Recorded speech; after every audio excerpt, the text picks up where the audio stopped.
My name is Ellie. I was painting the spare room in my small house a calm sky blue when my phone lit up with my parents' names. Evelyn and Mark sounded bright, like people selling a vacation. They said Ivy, my younger sister with the big smile and the fast ideas, was ready for her third business. They wanted me to invest as family, which, in plain words, meant hand over my entire life savings, $120,000. I looked at the brush in my hand and thought about all the mornings I took the early bus, all the lunches I packed, all the small choices that built that number. I felt my stomach twist, but my spine stayed straight. I took a breath and said no. The word was small but heavy, like a stone that makes deep water ripple. Silence sat on the line. Then Evelyn said I was ungrateful, that they fed me and clothed me, and this was how I repaid them. Mark said a home is just wood and drywall without family to fill it. I looked around my kitchen. The crooked oak table I found at a yard sale, the chipped mug by the sink, the plant leaning toward the window, and I knew these walls had held me when nothing else did. I said I loved them, but love is not a blank check. My voice shook only once. I kept standing. When the call ended, the afternoon felt louder. I heard the clock in a hallway, the steady breath of the fridge, the soft tick of cooling paint on the tray. I washed the brush and watched the blue swirl down the drain until the water ran clear again. I pictured Ivy in a bright rented office, promising success with borrowed confidence. I believe in second chances. I do not believe in empty accounts. Money, to me, is a promise I make to my future self, a quiet promise to keep a roof over my head and the power on when snow gathers on the porch. I had worked hard for that promise, and I was not ready to set it on fire. 2 days later, they showed up without warning. Mark carried a folder full of bold words, runway, pivot, bridge, like stickers to cover a hole. Evelyn brought cookies and set them on my table as if sugar could sweeten debt. We sat with coffee, and they walked me through a plan where my savings were step 1, step 2, and step 3. I listened because I was raised to listen. Then I said again that I would not hand over $120,000. I offered smaller help. Groceries, gas, the number of a counselor at the bank who could talk about plans that do not begin with a cliff. I would not risk my home. Our voices stayed calm, but the air felt thin, like we were on a high ridge with weather rolling in. After they left, silence moved into the house and unpacked its bags. Days slipped into weeks, then into months. No calls. No birthdays. No, how are you? I learned how quiet as edges. On Sundays, when others drove to see parents, I walked with my neighbor Grace, a night shift nurse with steady hands and a soft laugh. We bought apples and warm bread and split the price down to the dollar. She told me stories about small, brave people, and I told her I like numbers because they keep their word. At night, I read library books on my couch, tightened a loose hinge, sealed a drafty window, and wrote every expense in a neat ledger. I tucked 10 pounds into a jar, a simple souvenir from a short trip through Europe, because it reminded me that strangers can be kind, and I can be steady. Denver's sky shifted from gold to navy, and I felt my back grow strong. Saying no did not break me, it built me. I was still Claire in America in a house I paid for, and for the first time in a long time, I felt safe inside my own name. Winter came early to Denver, and the first snow laid a thin white sheet over my front steps. I was stirring soup on the stove when my phone lit up with a number I still knew by heart. I let it ring once, then twice. On the third ring I picked up. "Claire," my mother said, her voice bright in a way that felt wrong. "We've figured everything out." I leaned on the counter and waited. She said Ivy's situation had grown since we last spoke. There was a supplier in Portland who wanted their money, a landlord in Chicago who wanted the rent made whole, and credit cards in cities I didn't even know about. "It's only $150,000, she said, as if a softer voice could shrink the number. "We need you to sell your house, and wire the money this week. Family is family." I looked around my kitchen. The paint I rolled on the walls last spring had dried into a gentle blue that made mornings kinder. The copper pan on the stove was a second-hand miracle that made eggs taste like a small holiday. In the living room, My little reading lamp threw warm light on the same couch where I had cried after that first call 5 years ago. "I'm not selling my house," I said. My voice sounded steady, even to me. "I won't lose my home to fix another gamble." There was a pause, and then my father took the phone. Mark has a way of speaking like a judge who already picked a verdict. "You owe us," he said. "We raised you. We gave you a name and a roof. Now you give something back." His words marched in a straight line, and I felt each one hit my chest. I thought about the ledger on my desk, every dollar I tracked, every bill I paid on time. I thought about the way I had built a quiet life, brick by careful brick, in a city I love, in America. "I'll help with groceries," I said, "or a bus ticket, or calls with a credit counselor. But I will not sell my house." We ended the call with no plan and no peace. I turned off the stove and opened the window a crack. The air smelled like snow and far-off wood smoke. I sat at my table and pulled out the folder I kept for big storms, the one labeled Home. Months earlier, after a plain talk with a lawyer named Daniel Harper in a small office near Union Station, I had put my house into a living trust. It was still my shelter, still my workbench and my book room and my warm bed, but on paper the trust owned it, not me. Daniel explained it in slow steps while I took notes with a dull pencil. "Think of it as putting your house on a steady ship," he said. "It still carries you, but it's harder for someone else to steer it into a reef." I paid him $900 and left with a thin stack of papers that looked boring and felt like armor. 2 days later, my mother called again.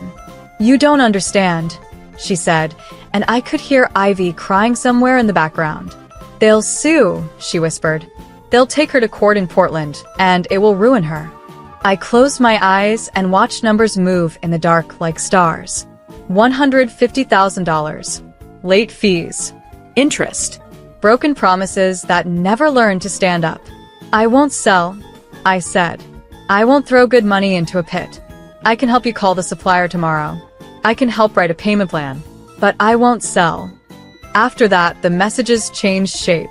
Some were sweet. "Please, honey, just this once." Some were hard. "You'll be alone when you need us." I saved every voicemail in a small digital folder, the way a person keeps weather reports after a storm, to remember what the wind sounded like. I worked my shifts, shoveled the steps, and fixed the loose hinge on the pantry door. Grace knocked with a thermos of coffee and stood on the porch while winter light made small diamonds in the snow. "You're doing the right thing," she said. I nodded, not because I felt brave, but because I had chosen a line and would hold it. At night, I spread out my papers like a quiet map. The deed, the trust, the insurance policy, the ledger where every dollar had a job. I wrote myself a sentence at the top of a clean page. "You can love people and still say no." Then I wrote it again, slower, like learning a new road. Outside, Denver slept under a silver sky. Inside, my house felt like a ship in a calm harbor. I checked the locks, turned off the lamp, and told myself I would be ready if the next wave came. The storm didn't announce itself. It started with a text from Grace at 4:17 p.m., a simple line that made my hands go cold. "Are you home?" Heard glass.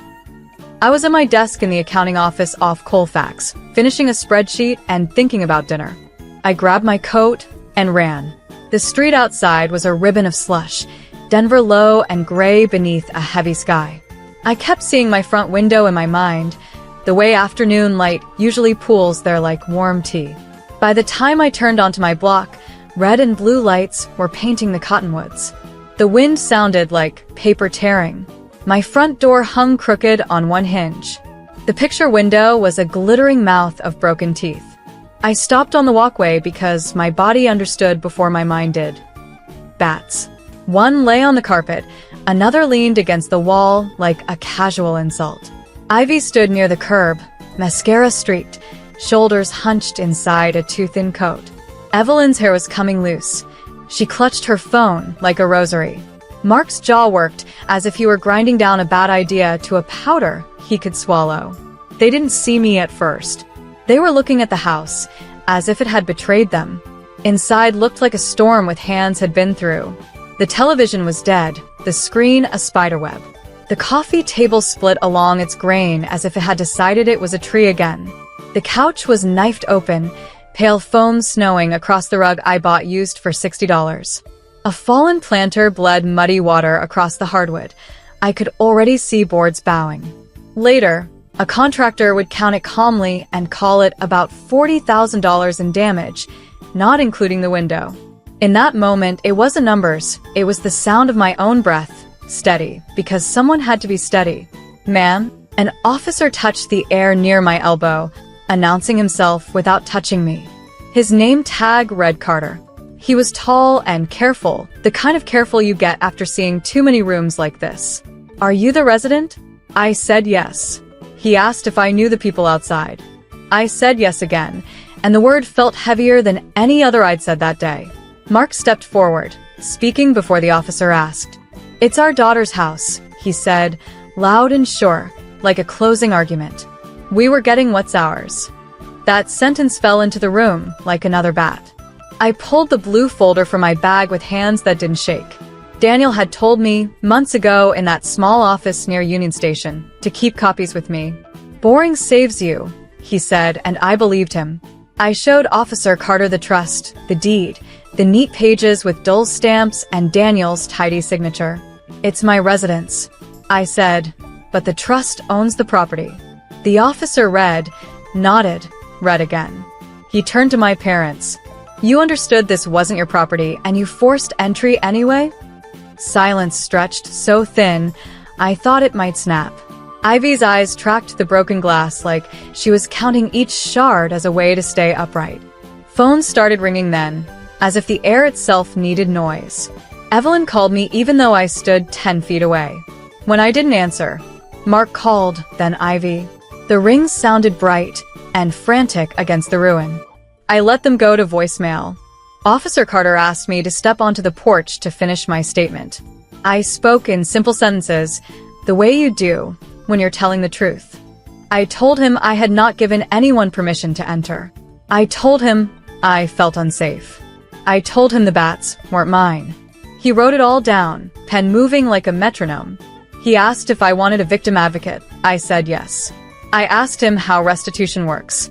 He explained in calm words that fit in the palm of my hand like small stones. When the tow truck's blinkers washed the street orange, it felt like the city was slowly remembering itself. Grace crossed the yard and slipped her arm through mine, steady as a dock. "You're not sleeping here tonight," she said. I nodded. Officer Carter gave me a card and the next steps. File the report, call my insurer, get 3 estimates, consider a protective order. He spoke like a map you could actually follow. As they led my parents to the car, Evelyn looked at me with a face I almost recognized from childhood, like she wanted me to undo time with a single kind word. I didn't look away, but I didn't move either. Some lines, once drawn, are the walls that keep a home standing. I locked what was left of the door and followed Grace to her place. On her coffee table, she set 2 mugs and a bowl of grapes like an anchor. I called Daniel. He picked up on the second ring, the sound of paper in the background. "We'll keep the trust steady," he said. "We'll make the numbers do what numbers do." I wrote a list in my small ledger. Window, floor, couch, receipts, police report, claim number. Outside, Denver breathed cold and even. Inside, I let myself feel the shaking I had held back. Then I folded the feeling up, neat as a letter, and put it away. Tomorrow would be for estimates and answers. Tonight was for remembering the truth I had already learned. You can love people and still say no, and if they swing a bat at your life, you can say it louder. At the station, the fluorescent lights hummed like tired bees. Officer Carter set a paper cup of water in front of me and waited while I studied the Victim Services brochure, its corners already soft from other hands. My parents sat across the room, speaking to another officer in low, urgent tones. Ivy kept rubbing her sleeve as if she could erase the evening from the fabric.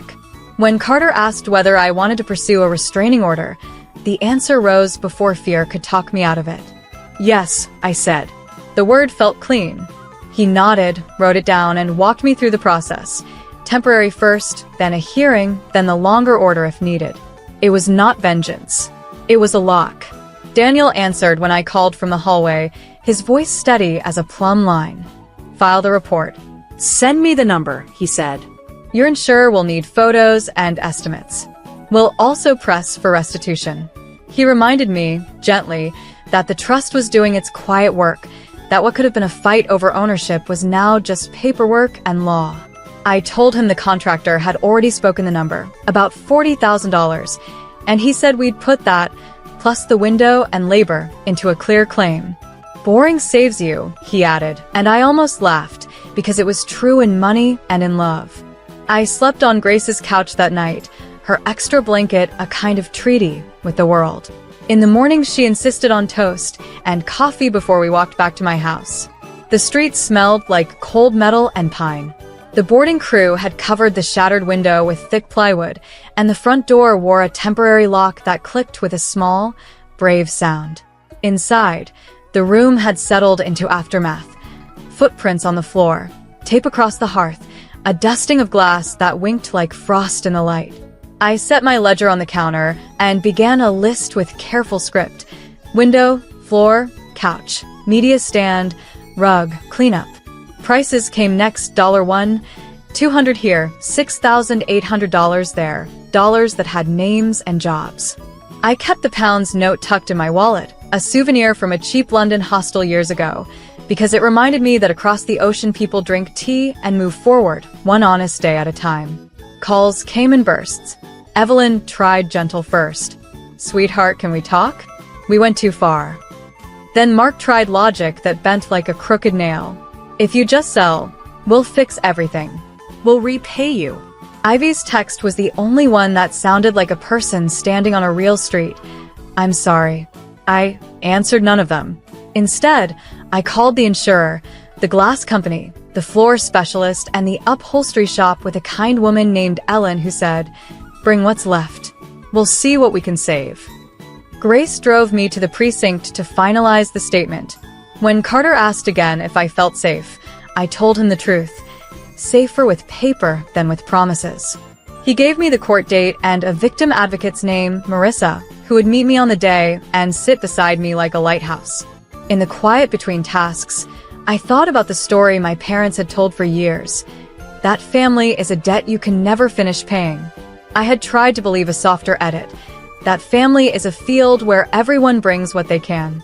But last night had shown me their field had rules that required me to burn my harvest. So I chose another rule. Love without surrender. I changed the alarm code, rekeyed the locks, and handed Grace a spare key with a smile that reached all the way to relief. I packed a small overnight bag in case I needed space later. A toothbrush, a sweater, the postcard of Brighton Pier I kept on the fridge because the gray water there once looked like courage to me. When the estimates were filed and the claim number sat neat in my ledger, I stood in the doorway of my scarred living room and spoke one sentence out loud, to the house and to myself. You are mine to protect. Not mine to sell for a debt I did not make, not mine to risk for a promise that never learned to stand.